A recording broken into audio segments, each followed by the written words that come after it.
At the dawn of the 20th century, the mathematician David Hilbert presented a 23-problem roadmap for the future of mathematics. His sixth problem was among the most ambitious: to mathematically prove the laws of physics. It was a tall order, but Hilbert offered a starting point. Physicists modeled the behavior of gases using different sets of equations. The challenge was to prove that these equations described the same reality, just seen through different lenses. Now, 3 researchers have devised a proof that finally connects these equations at long timescales. It's one of the most significant advances in mathematical physics in decades. At the microscopic scale, physicists model gas particles as tiny billiard balls that follow Newton's laws of motion.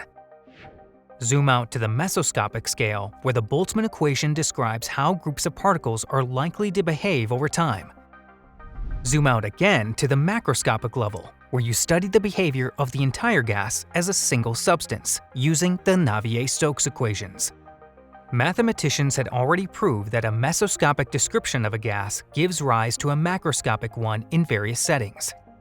But proving the microscopic to mesoscopic connection was vastly harder.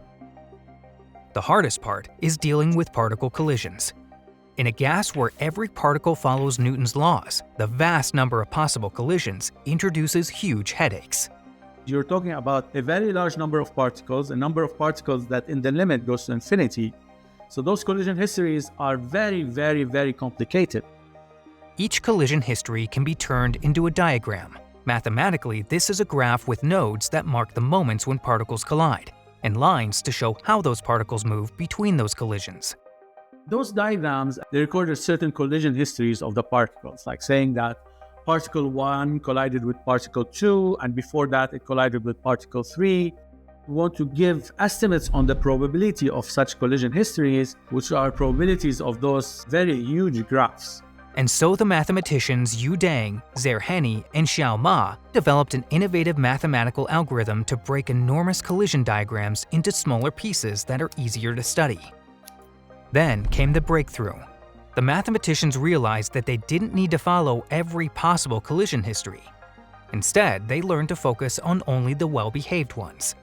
We were able to show that indeed, as you take the limit of the number of particles going to infinity and the diameter of the particles going to 0, this density does satisfy Boltzmann's equation.